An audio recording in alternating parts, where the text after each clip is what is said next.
Le poulet, c'est la protéine animale la plus consommée au Canada.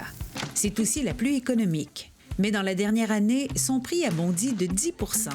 Ces augmentations et la rareté de certaines coupes inquiètent de plus en plus les consommateurs.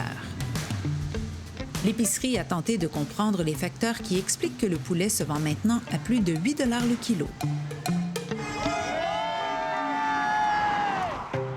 Premier facteur, la main-d'œuvre. Cet été, une grève a perturbé une des plus grosses usines de poulet au pays, celle d'Exceldor à Saint-Anselme. Malgré la fin du conflit, tout n'est pas réglé. Notre enjeu, c'est un enjeu de pénurie de main-d'œuvre. Nos usines fonctionnent, nous, ici, à 65 à 75 % du requis main-d'œuvre. Dans les autres usines au Canada, chez d'autres compétiteurs, c'est la même chose qu'on voit, surtout dans l'est du Canada, dans le marché Canada central. Cette pénurie de main-d'œuvre-là va faire qu'on ne sera pas en mesure de transformer des oiseaux dans les découpes que les détaillants recherchent, les restaurateurs recherchent et ultimement le consommateur. À eux seuls, Exceldor et Olimel abattent et transforment 96 % des poulets du marché québécois. Exceldor nous a ouvert ses portes afin de constater l'ampleur de ce travail à leur usine de Saint-Bruno. À titre d'exemple, des ailes. Il y a, depuis l'année dernière, une pénurie d'ailes ou une rareté d'ailes sur le marché. On voit beaucoup de pression sur le filet de poulet, la partie intérieure de la poitrine de poulet. Et c'est possible que dans les semaines, les mois à venir, on ne soit pas en mesure de tout découper les oiseaux. Donc, il y a assez d'oiseaux, mais il pourrait avoir certaines, je dirais pas pénurie, mais une rareté de certaines découpes sur le marché. Même si on mécanise les usines, ça prend beaucoup de personnel pour attraper, abattre, parer, valoriser et inspecter les volailles. C'est une transformation qui coûte plus cher, qui est plus spécialisée, qui a besoin davantage de main-d'œuvre. Donc, dans une période de pénurie de main-d'œuvre, bien, ça coûte forcément plus cher de faire ce type de transformation-là. Même problématique en épicerie. Tout le monde à qui je parle a des problèmes de main-d'œuvre. Les détaillants, à tous les matins, ont un manque de 5 à 15 % d'employés dans les épiceries. C'est un défi constant. Deuxième facteur aggravant, la hausse du prix du grain pour nourrir le poulet. Près de la moitié du coût de production vient du coût d'alimentation. Et ça, c'est le prix des grains. Puis là-dessus, les producteurs de volailles n'ont aucun contrôle. Cette année, une sécheresse dans l'Ouest canadien, doublée d'une forte demande internationale pour les céréales et le grain du Canada, ont forcé les prix à la hausse. Effectivement, ces prix-là ont augmenté dans les derniers mois.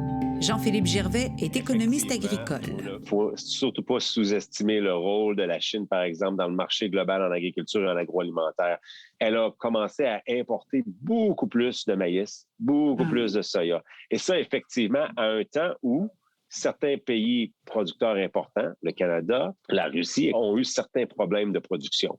Donc, tout ça fait en sorte, c'est une sorte de recette ou tempête parfaite. On est sur la gestion de l'offre, donc les prix doivent rester à un certain niveau, peu importe ce qui se passe. Troisième facteur, la gestion de l'offre. Le poulet, comme le lait et les œufs, sont régis par un système de contrôle de la production et du marché mis en place pour sauvegarder notre industrie et assurer assez de poulet pour nos besoins. Avantage, on produit 95 % du poulet qu'on consomme ici. Cependant, quand le coût du poulet d'ici se met à monter, les détaillants ne peuvent s'approvisionner ailleurs. Mais ça se passe vraiment, non pas à notre niveau, mais au niveau de la ferme, au niveau des abattoirs, au niveau des transformateurs. C'est là où est-ce que les impacts de prix se font sentir et ensuite ils sont transférés aux détaillants. Marc Fortin représente les détaillants. Nous, on n'a pas le choix, nos prix augmentent. Donc, on suit la même méthode pour mettre en place les prix. On a les mêmes mécaniques, mais simplement le prix d'entrée est plus élevé. Ajoutez à tout ceci le prix de l'essence et le manque de camionneurs qui font exploser les coûts de transport, en plus des mesures déployées pour contrer les effets de la COVID dans l'industrie alimentaire. Et voilà que tout est réuni pour une augmentation de prix constatée par les consommateurs. Mais va-t-on manquer de poulet? Ce que vous avez dû remarquer, c'est que des fois, il y avait peut-être un peu moins de produits sur les tablettes. Il manquait certaines coupes.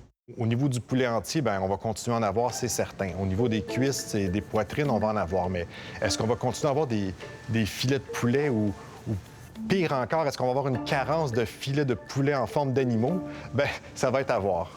Au niveau des aliments surtransformés, ce qu'on risque de voir, ça va être une hausse de coût plus importante. Plus il y a de transformation, plus il y a d'étapes avant d'amener le produit au consommateur, bien évidemment, plus il va y avoir des hausses de coûts. Faites-le livrer chez vous dans un plein à 20 $. Certains restaurateurs, les chaînes de restaurants ont la difficulté à supporter le vente, non pas encore une fois d'un manque de poulet, c'est un manque de découpe de poulet qui est tributaire de la pénurie de main-d'œuvre.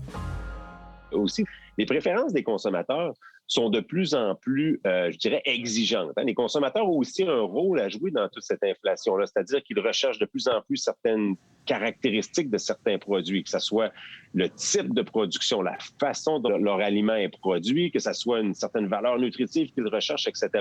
Et toutes ces préférences-là ont un certain impact par rapport au prix que les consommateurs vont devoir payer. C'est peut-être le temps d'acheter des poulets entiers et de les apprêter nous-mêmes.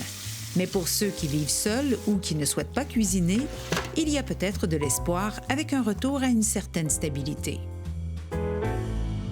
Plusieurs raisons pour lesquelles on ne doit pas s'inquiéter. Première des choses, on a une industrie ou une filière qui est très résiliente. On l'a démontré durant la pandémie. Il ne faut pas non plus conclure que l'inflation va continuer à ce rythme-là pour une période assez longue. Je pense que les prix sont assez élevés déjà présentement qu'on peut s'attendre à ce que l'inflation, en fait, la variation annuelle, commence à un certain point à diminuer dans les prochains mois.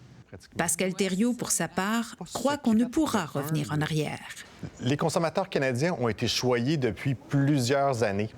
Pour un pays nordique, on peut se réconforter, se vanter d'avoir un des paniers d'épicerie les moins chers. Donc, dans certains cas, ce qu'on vit actuellement est une forme de rattrapage où la main-d'œuvre qui était moins bien salariée se fait de plus en plus rare. Donc, si on réussit à embaucher et à embaucher de plus hauts salaires, évidemment que cette hausse de coût va se transférer vers le consommateur. Donc, est-ce qu'on va manquer de nourriture? Non. Est-ce qu'elle pourrait coûter plus cher? Bien oui.